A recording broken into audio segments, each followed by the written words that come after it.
So, I received an order, parang pang-apat na order ata niya. Thank you, Miss Sandra. So, um, so 'di ba wala na ako nung mga order slips na nilalagay ko sa railings nung sa living room pa nakalagay yung workspace ko. So now nandito na ako sa studio. Ito nang ginagawa ko. Nag-design ako ng cute na mga maliliit lang na cutting slips. Ito floral. Tapos ito may mga plaid tayo, mga gingham na pastel colors. So ang ginagawa ko, nilalagay ko na dito yung mga orders para may reference ako sa when I'm doing it, kasi hindi ko kasi chine-check online na pag gumagawa ko. Kasi parang mas convenient lang na may analog ka na nakita. So ito. Tapos tignan nyo, may nakita ko sa Pinterest, kit lang. Ito kito, stop being so hard on yourself. Ilalagay ko to dun sa packaging. Ito is slow progress is still progress. Wala lang, cute lang na reminder para sa ating lahat kasi, 'di ba? This capitalistic world is stressful. So, kailangan natin ng mga ganyang reminders. And I have this tray. Nilalagay ko dito. Tapos may scotch tape tayo dito. Ano ba? Nilalagay ko lang dito sa tray para lagay ko ang mga, for example, yung patterns na laminated na cash envelopes. Nilalagay ko na dito para ready na. Para anong tawag dito? Mas-segregate ko yung mga orders. Kasi pag nilagay ko lahat ng mga yung sa isang malaking tray, parang naguguluhan ako. Mas convenient to na process para sa akin. So, titignan ko lang yung list dito. Lagyan ko ng check if nalagay ko na. So, I will try to check if may available ba tayo na stocks nito. If wala, we'll go ahead and make it. Okay?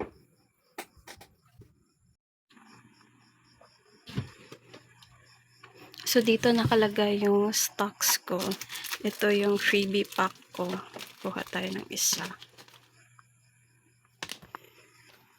Tapos, may memo pad na ako na stocks dito. Lalagyan. Ito nandito yung minimalist at saka pastels. May hose na rin yan. Dito, may A7. Tapos, dun sa loob, nandyan yung mga A6 na may patterns. Kukunin natin yan. Ito, A7 din to. Tapos, may nandyan na sa loob. Ito talaga yung ideal na setup ko. Gusto ko yung organizers na stackable. Diba? Anong tawag dito? Space saver siya.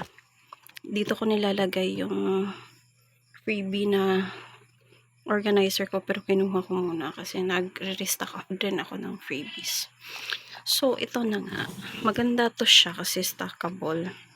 Pero ang problema is, pag ganito na malaki, mataas, parang nafa-flatten kasi yan para mag-stack ng isa pa. Buti na lang kasya yung mga A6 dito. May space pa. Pero, I realize na parang ayoko nang bumili ng ganito. Kasi it's not what I'm looking for. Teka lang, kunin natin to. Kukuha tayo ng, ang tawag dito, stocks. Gusto ko sana siya kasi stackable. Pero ang nangyayari kasi, hindi ko makita yung sa hindi siya ganun ka-convenient. Ito lang yung maliliit parang makikita ko yung mga designs. Makakablot ko lang anytime I want. Pero yung mga ASIC sa loob, hindi eh. Parang hindi siya convenient. Pero kung dito sa taas, diba, kukunin mo lang. Makikita mo lang siya. Kukuha ka lang. So, ang ginagawa ko, sinaseparate ko pa to. Wait lang, ang hirap gawin ito. Mabigat pala. Ayan. So, ito na. Kukuha na ako. So, I need yung pink na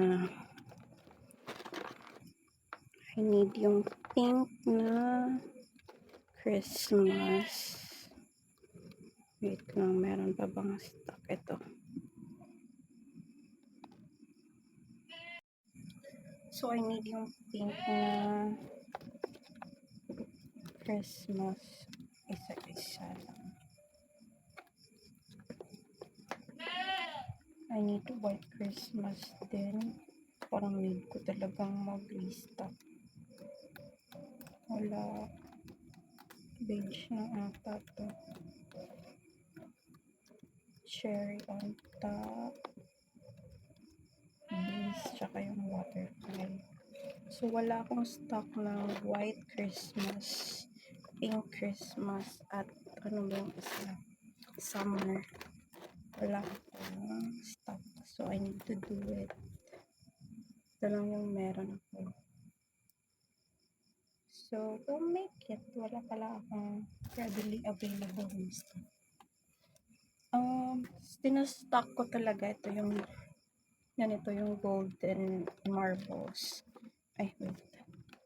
Kasi ito yung isa sa mga best seller talaga. Itong ganito. Tapos yung beige na aesthetic. Ito yung mga maraming nag-order. Yan na set. Kaya marami yung on hand na stocks. Ito lang yung stocks ko. Feeling ko nga konti lang. Ito yung minimalist. Tapos yung mga pastel nandito din. Nandito sa kabila. Lalagay ko lang dyan. Nakapatong. And then, also, balik ko na. Ito pala yung Phoebe na organizer na na-mention ko. Kinuha ko kasi nag-restock ako ng mga freebies ito. Stickers, mga ang tawag dito, placeholder na bills. Pinapak. Ito yung mga naandito na mga placeholders na bills. Ito yung mga B grades. Kaya pinapak ko na siya para ready to ship out na. Kukunin ko na lang. Compared sa itong ganito, hindi pa nakapak. Magbibilang pa ako. 'Di ba? Mas convenient na ko. Isang set, 'di ba? Kukuha na lang ako ng set. Kung dalawang set, kukuha ko ng dalawa. Ganun. Mas convenient siya para sa akin. Tapos ito lang natira doon sa pang freebies ko na tawag dito bookmark. So yan na lang yung freebies ko. And then ito, dito siya mga B grades. Ito talaga yung binebenta kong placeholders. So ayan, marami pa yan. Nagre-restock lang ako para, diba, ready na. Kasi yung this fourth quarter, I mean, ang goal ko talaga is makapag-restock para sa holidays na ready na ako at hindi ako ngarag like last year. Thank God. Parang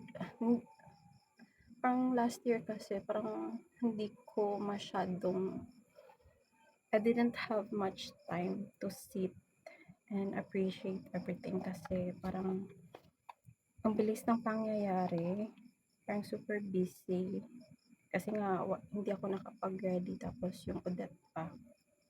So now gusto ko mas ready ako, mas equipped And thankful ako kasi may monetary means, may financial capacity na tayo na mag-imbak, na mag-stock. Kasi parang it's growing na, the shop is growing talaga. Kasi nung una, I remember talaga vividly na nung October, November, isang ream lang talaga ng laminating sheet. Isang ganito, wait lang.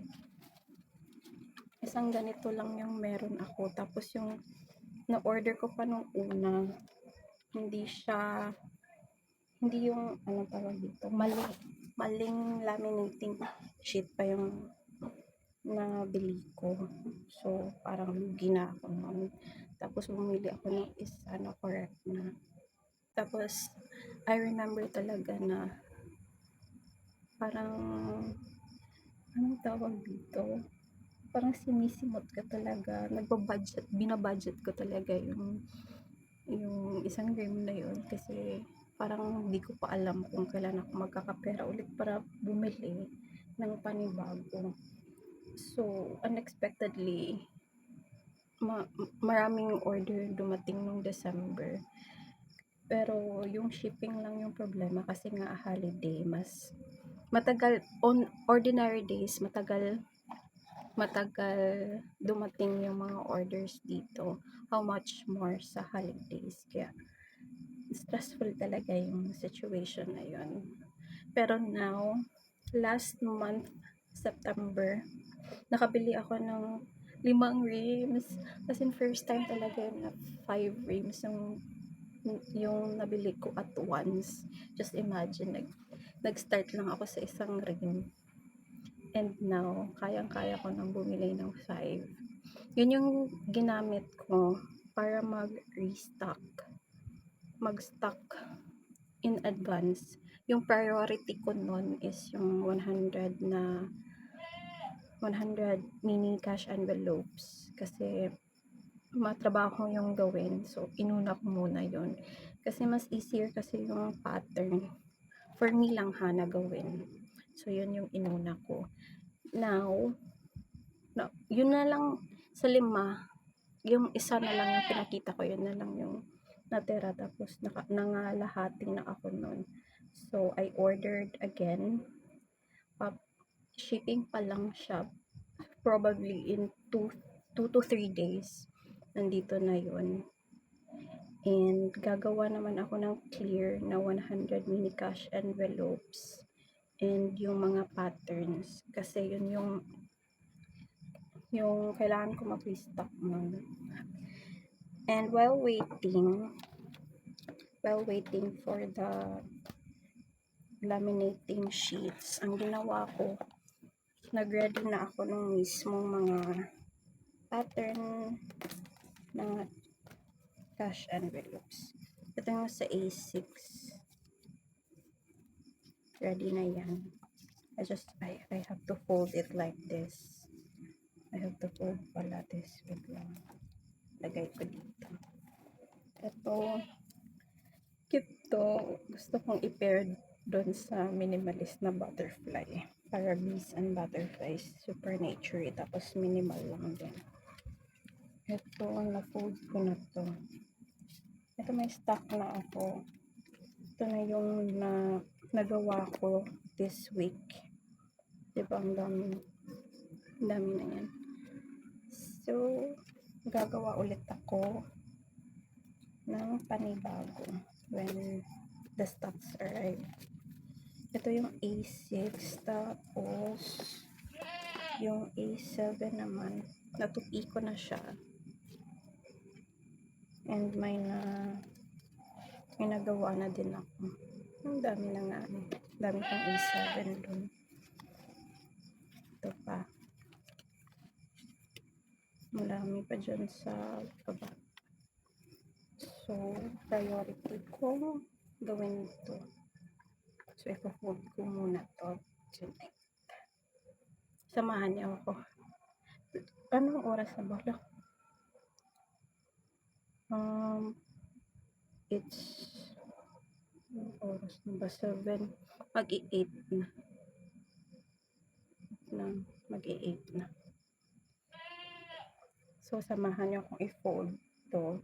Tapos let's try to check if available ba yung mga patterns na in-order.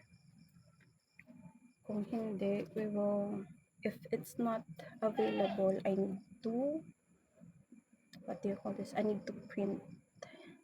I have to prepare it. So, samahan niyo ako.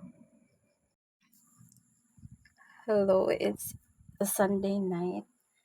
Supposed to be, I will take that night off to rest para ready for a brand new week. Pero, yung neighbor kasi namin, nagpapalaminate ng ID niya. Gagamitin tomorrow morning ng maaga. So, I have no choice but to do this tonight. Tapos, may pending orders pa ako na ilalaminate ko na din para sulit yung sa kurente. Kasi, kailangan painitin yung laminator. Sayang naman, 'di ba? So, I have a few stocks ng mga pattern envelopes here. Ito yung A6. Tapos, may, anong tawag dito? May A7 din here. Madami to. It's not all. Marami pang stocks here na hindi ko pa na-cut or hindi ko pa na-fold. Ito lang yun. Prioritize ko. I will prioritize this because ito, mostly dito, ito yung mga evergreen na mga products, yung in-demand bestsellers talaga. And ito naman yung may pending na order. So, kailangan ko ding gawin ito. So, i-assemble ko lang. And I like to say thank you to all the concerned people who send DMs saying that I should take rest and take things slowly. Thank you very much for taking the time to send those sweet messages. I really appreciate it. Nagpapahinga naman po ako. Actually, I just woke up from a power nap. Kasi in a day, I have 3 working blocks sa morning, sa afternoon, and sa evening. So, ito na yung evening block. I know the importance of health. I truly do. Pero I'm on a stage kasi ng life at ng business na it is slowly growing, and I'm really thankful for that. And ewan ko lang if limiting beliefs ba siya or siguro normal lang naman talaga, 'di ba, na maging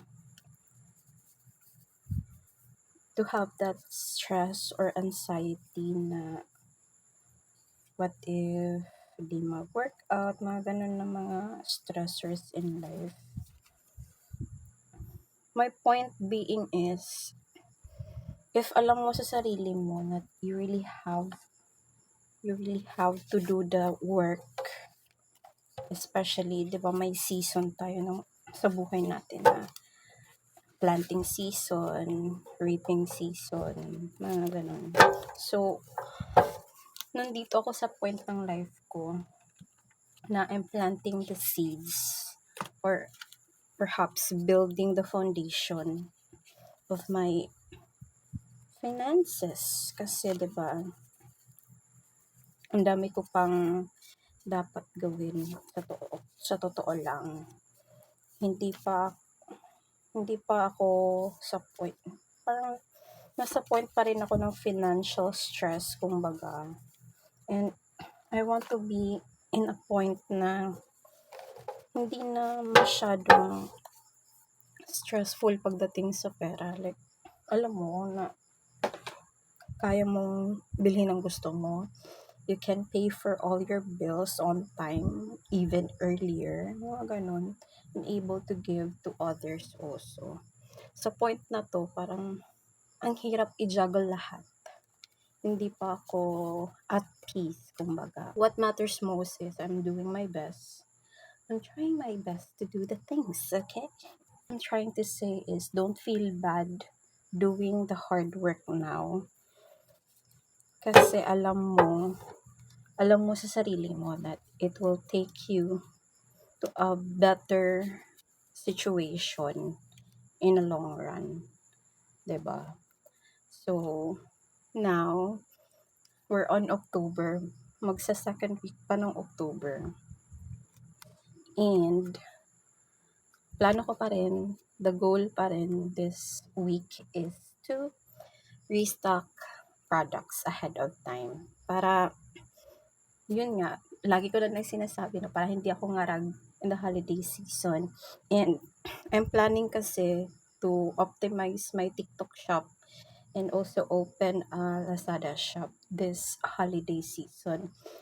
I don't know what will happen if kakayanin ba ng powers. Basta ang alam ko lang ngayon is I have to be prepared. Yun lang. Yun yung mindset ko, kumbaga ngayon. I have to be prepared.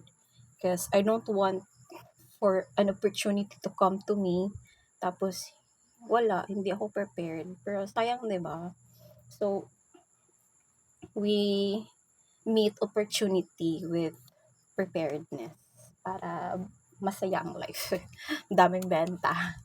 Kasi 'di ba, lahat naman siguro ng business is nagbe-benefit talaga sa holiday season kasi yung spending power ng mga tao is double.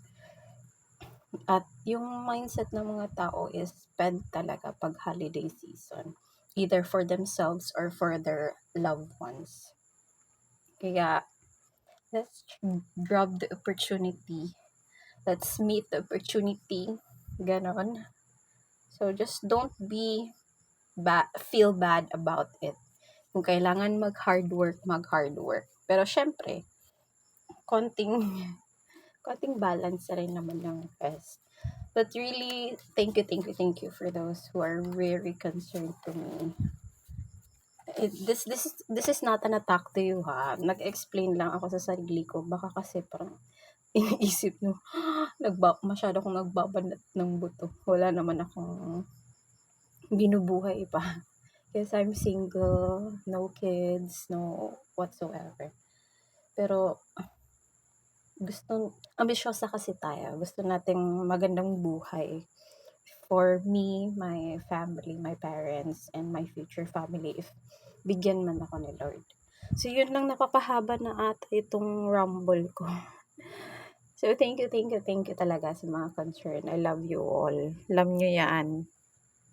I'm really grateful talaga sa kung ano man ang meron ako today. Because if I compare it last year, super layo talaga. Ang daming struggles last year. If given that chance na balikan yun, ayoko na talagang balikan, promise. Nakaka-trauma siya. Pero siguro it was allowed to happen for character development, kumbaga. I grew a lot from last year. My business grow a lot from i-compare mo last year. And last year kasi talaga yung parang nagiging benchmark ko na sa kasi may times talaga na we're all human, di ba? May times din talaga ako na nag-worry ako masyado ako nasa stress. My anxiety is through the roof. Dinadoubt ko yung sarili ko and my capacity. Lalong-lalo na nasa stress ako financially. Yung mga ganyan na circumstances. And ewan ko lang talaga, parang yung brain ko parang kung ganyan yung iniisip at nafe-feel ko, parang automatic yung brain ko sinasabi sa akin na i-compare mo naman yan last year, girl. Parang it's way better. Parang, parang kung ano ba, mas gugustuhin mo ba na stress nung last year ang ma-experience mo ulit? Like, may ganyang factor kasi parang yan, madalas yan ang naiisip ko. Kaya I have this parang ibang level din talaga ng gratefulness dahil sa mga nangyari last year. And it put things to perspective talaga of how many blessings I'm receiving right now. Mas na-appreciate ko kasi parang dati, alam mo, may blessings naman talaga everyday na natatanggap natin. Life in itself is a big blessing. Pero yung parang nagiging normal part na kasi siya ng buhay. Kaya parang natitaken for granted siya. And that last year, it was a perspective changer talaga. Yun ang masasabi ko. So, looking back now, masasabi ko na I'm like, it makes sense why it happened somehow. Parang naging blessing in disguise, kumbaga. Let's put it that way. Kasi, hindi ko naman talaga, sino naman talagang mag-wish na mag-struggle, di ba? Wala naman. So, siguro, ganyan. Blessing in disguise. And you grow more appreciative of what you have now. At hindi mo na siya tinitake it for granted. Kaya, pag may blessing, mas nakikita mo siya. Kasi, hindi mo naramdam yung pain. And, this year to 2022 is my masasabi kong at peace na year. Kasi, thank goodness, wala namang mga major na crisis compared last year. And, ang daming blessings sa totoo lang. Sa family ko, sa sarili ko, sa friends ko, sa business lalong-lalo na. And for this supportive community din, grabe ang blessing. And I'm really grateful na na-discover ko tong community na to kasi hindi talaga ako math person, hindi ako numbers person. Kasi I really dub myself as yung creative na person kaysa sa logical or numbers person. And growing up, parang hindi talaga kami best friends ni Mas. Promise. Hindi talaga ako, kasi hindi naman sa hindi marunong mag-math, pero hindi ako confident in my math ability. Pero, nung college, favorite ko yung statistics. Yun lang yung math na carry ko. Tapos, ayun, hindi ako math na person, kaya if kung tutuusin, parang imposible na maging part ako. If yun lang ang babasihan, imposible magiging part ako ng personal finance na community. Siguro mas may malaki pang probability na maging part ako ng mga artsy crafty na community compared sa personal finance, yung mga ganitong may mga budget na. Super grateful lang talaga sa community kasi nagtutulungan talaga, we cheer each other na despite any struggle or mga hindrances sa journey natin. Alam mo na may mga tao na nakikinig sa'yo, may tao na nandyan sumusuporta, cheering you on na magpatuloy pa rin kahit regardless of anong nangyari, 'di ba? Kasi part naman talaga ng life na may mga struggles. And number one talaga na I'm really grateful is si Ate Lea kasi during those times na ang hirap talaga, parang one problem after the other literally. Minsan nga sabay-sabay pa, parang parang Lord, ano ba? Kailan ba 'to matatapos? Mapapaganyan ka na lang talaga. And Ate Lea was there for me. And busy siya na tao, guys. May yung growing yung channel niya. May shop din siya. Nung time na yun, nagbe-bake siya. Marami siyang side hustles na ginagawa.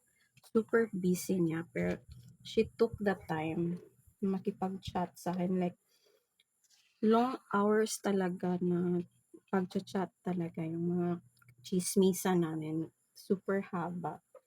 It, parang, I'm really grateful talaga sa kanya kasi she's there talaga when I needed someone na alam mo kahit strangers hindi talaga kami magkakilala nagkakilala parang hindi ko pa to na share nagkakilala lang kami ni Ate Lea kasi nahook ako sa mga cash stuffing videos na una ko talagang nakikita is yung mga international na mga cash stuffer sila Pink's Ex-Budget, si Carla May, si Suns and Roses. Yun yung mga fina-follow ko talaga yung time na yun. Tapos parang gusto ko din mag-cash stuffing. Parang ang saya. Tapos parang sa algorithm na rin talaga ng YouTube. Parang nasuggest siya na channel. Tapos I'm so amazed kasi nga Filipina. Parang wow, may nagaganito na pala dito sa Pilipinas. Kaya na-thrilled ako. Ang ginawa ko, guys, nag-chat ako sa kanya, nag-DM ako sa Instagram. Wala lang, feeling close lang talaga ako. Parang nagchichikahan-chikahan lang. Di ko na nga alam kung ano yung sinabi ko nung una. Basta parang nagkaroon lang siguro din ng common ground. Parang as I watch her videos, parang nalaman ako na information. Kasi yung husband niya at papa ko, parang same lang na agency. Ayoko na lang i-share kasi hindi niya masyadong sinishare kasi yun na information sa mga videos niya. Basta yun, parang isa yun sa mga early nga common grounds nga na nalaman ko no. Uy, ganyan pala yung work ng husband mo. Husband mo yung papa ko, ganyan din. Tapos, marami siyang racket. Gusto ko rin kasing kumita talaga. At that time, I was starting na my printing business. Pero, hindi talaga siya ganun ka, may orders naman talaga, pero hindi in as much as I expect to be. Ewan, anong right term. Basta, at that time din kasi, 'di ba, nagbe-bake siya, gusto kong matutong mag-bake din kasi yung alam kong pagbe-bake, yung mga basic lang talaga. Hindi ako marunong mag-bake talaga ng cake. Yun at cupcake, yun yung gusto kong matutunan. And super generous ni Ate Lea. Binigyan talaga niya ako ng recipe niya. Tapos, yun na, madami kaming similarities in a way. Tapos marami din kaming kalokohan yun. Isa yun sa mga siguro nagpa-strengthen talaga ng bond namin. And basta, kinapalan ko lang talaga yung mukha ko. Nakipag-FC lang. Ganun. Parang natatawa na lang ako looking back na ang kapal pala talaga ng mukha ko. And 1 year later, now that I'm here, pag hindi ko pinagsisihan yung pagkakapal ng mukha ko kasi si Ate Lea, ang daming opportunities na nag-pave way dahil sa kanya. Unang-una is, siya talaga yung nag-udyok sa akin to open or to sell mga budget related. Kasi parang wishful thinking lang kasi. Wala kasi akong budget noon. Parang, kaya ko ba yan? Ganun. Siyempre, I doubt myself a lot. And, she proves me na hindi naman kailangan fancy sa simula. Basta, simulan lang. Yun yung isa sa mga nilook up ko talaga na quality ni Ate Lea. Yung kung ano kaya ngayon, gawin na. It will eventually improve. Tignan nyo i-compare mo yung first video natin, Lea, sa ngayon na setup niya. Super layo na. Yung mga ganyan, mga small progress, small wins. Parang hindi kasi masyadong naka-highlight in social media kasi we expect yung mga malalaki, yung talaga yung parang sineselebrate talaga in social media. Tapos, parang ikaw din na-feed ng social media. Parang nag-a-aspire ka ng ganyang mga big, sino namang hindi, di ba? Big na mga accomplishments. And we fail to recognize the small ones. Yun lang. So, si Ate Lea talaga anong tawag dito? Parang nagpo-prove na small progress is still progress. And it will take you to places talaga. Now, grabe na yung following niya sa TikTok and sa YouTube din. Nagka 1K na din si Ate Lea. So, please help her watch her videos para ma-reach na rin niya yung quota niya for her watch time. Yun lang. So happy to meet her. Tapos, marami na din akong na-meet si Ate Reese. I am Reese ata yung YouTube niya dito. Sadly, parang hindi na talaga siya active both in her YouTube and Instagram. Pero sana bumalik siya, di ba? Tapos, si Frugal Lady, isa na yan sa mga fina-follow ko on the early days ng pagbabudget. Nasa Spain na ata siya ngayon. Hindi na siya rin masyadong active. Pero, madami siyang magagandang videos, guys. Sino pa ba? Si My Mom on a Budget din. Isa din yan sa mga fina-follow ko earlier. Sino pa ba? Pero ngayon, ang dami ko ng mga budgeting friends. May budgeting friends ako sa mga cash stuffers talaga. Sila si Christy, si Pinay Budgeting, mga sila sa mga cash stuffing. Sa Instagram din, may community din on fire movement na yun naman yung fina-follow nila. Kasi yung cash stuffing parang, ang alam ko si Dave Ramsey yan sa mga yung baby steps na parang ang akin kasi parang both. Gusto ko din na pina-follow ko talaga yung parang pinaka roadmap ko is yung kay Dave Ramsey na baby steps. Kasi parang it makes sense lang kasi parang may steps na fina-follow ka. Parang may guide na literal na step by step guide talaga. Now, I'm still on baby step 1, yung starter emergency fund.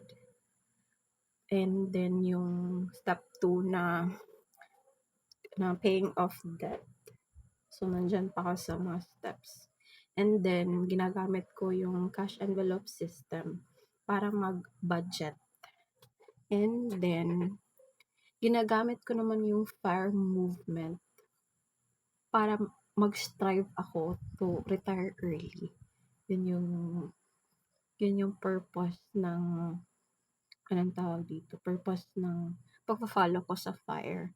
Kasi, ayokong tumanda na laging nagtatrabaho, alam mo yun. Gusto ko yung pera naman magtrabaho para sa siyempre ambisyosa tayo. Wala naman sigurong taong hindi gusto na umasenso, 'di ba? So, in that line of thought, train of thought, okay lang maging ambisyosa. Maging ambisyosa tayong lahat. Yun lang. And I'm so thankful ngayon kasi tomorrow, mag-a-arrive na ang another batch ng bulk order ko ng stocks. Like, this is the second time na nag-order ako ng 5 ream ng laminating sheets. Kasi yung first batch ng 5 reams ko, paubos na. Literally, ubos na pala ngayon kasi ginagamit ko na yung natira. Magla-laminate ako neto. So, ginagamit ko na. And, binabudget ko talaga siya for the past weeks na may matira pa sa mga incoming na mga orders. So, tomorrow, for sure, na i-deliver na yun tomorrow. So, I will proceed now. Parang mas confident akong mag-restock kasi madaming laminating sheets. Hindi mo talaga kasi ma-predict kung ano yung incoming order. Kasi may times na ang daming order ng laminated cash envelopes. Minsan din may daming order ng mini cash envelopes. Though, same lang naman sila ng mga materials, pero yung amount of time kasi and effort to make them iba. Masyadong matrabaho yung 100 cash envelopes. Tapos, eto, if seller ka sa Shopee, ang ginagawa ko kasi, yung mga like na mga products, yun yung binibasean ko ng kung ano yung dapat kong i-restock ahead of time. And, the past few weeks, yung maraming likes dun is yung 100 na mini cash envelopes, yung pattern, madami. And last week lang, ang dumami naman is yung vinyl, yung clear version na may vinyl. Parang ang stock ko lang now is 3 lang na sets. And ang 3 sets is super daling maubos yan. Like, in a snap, mauubos yan. Lalo na pag holiday. Yung clear kasi last year, super dami din nag-order niyan. Yan yung reason bakit super ngarag ako last year. Kasi, though, nag-prepare ako ng mga, parang yung kinat ko na siya in smaller pieces. Pero akala ko, enough na yun, pero hindi pala. Kasi syempre, diba, limited lang yung materials natin that time. Tapos, ayun, may nag-order kasi noon, hindi ko talaga siya makakalimutan. Nag-order kasi siya ng 4 pieces. Parang siya ba? Parang siya yung first ata na nag-order ng 100 mini cash envelopes. Tapos, 4 na. Kaya, parang na-shock din ako. At the same time, at that time, may iba pang nag-order ng clear na cash envelopes. Kaya, super ngarag nun. Stressful, pero looking back, parang I'm so happy kasi, di ba, may taong nagpo-purchase ng design mo. And then, yung pattern kasi na 100 mini cash envelopes, ngayong year lang yan Parang middle of this year ko lang yan in-offer. Kasi nga, medyo pricey yung clear. Kasi customized, tapos gamit ko talaga is yung vinyl na labels. Medyo may kamahalan din naman yung materials compare mo dito sa mga patterns. Kaya I decided to offer an alternative na mas cheaper. Pero, quality pa rin, syempre. Kahit na mas cheaper siya, quality pa rin, maganda pa rin. Hindi siya pucho-pucho, di ba? Kasi ayoko yung pangit, ayoko yung hindi aesthetic. Syempre, we're living an aesthetic life. Yun yung story, bakit yun? And I'll be offering another variation din yan. So, stay tuned. Excited na ako i-release ngayon. Kaya nga, super ngarag din ako to prepare things kasi marami akong naiisip. Kaya, stay tuned kayo. Etong pattern na envelopes, marami pa tong design na i-release ko this holiday season. And then, may mga products din na I will release. Siguro sa bandang end of November or early December. And that product, isa yan talaga sa pinaka-excited ako kasi yan talaga yung original talaga na business idea ko. Pero lagi akong nalilihis ng landas, kumbaga. And I'm and now I'm taking all the courage to pursue it. Nakakatakot na nakaka-excite. Pero bahala na si Batman. Sorry, Batman, pero bahala ka na. Gagawin ko na lang talaga kung ano yung kaya ko. Siyempre, hindi ko naman alam if mapapatok pa siya sa customers, sa market. Pero, di bali na, basta itatry ko. Kasi, kaysa naman, di ba, na mag-regret ako or yung lagi ko na lang siyang iniisip, what if, ginawa ko, what if, nag-release ako ng ganito, di ba? Mas better na yung nalaman ko, ginawa ko, tapos parang nag-flop siya. Kaysa naman na parang regret of not doing it, 'di ba? So, yun lang. Excited talaga ako this holiday. Dami kong gustong gawin. And dami ko ding dapat i-prepare. So, I'll go ahead and prepare things.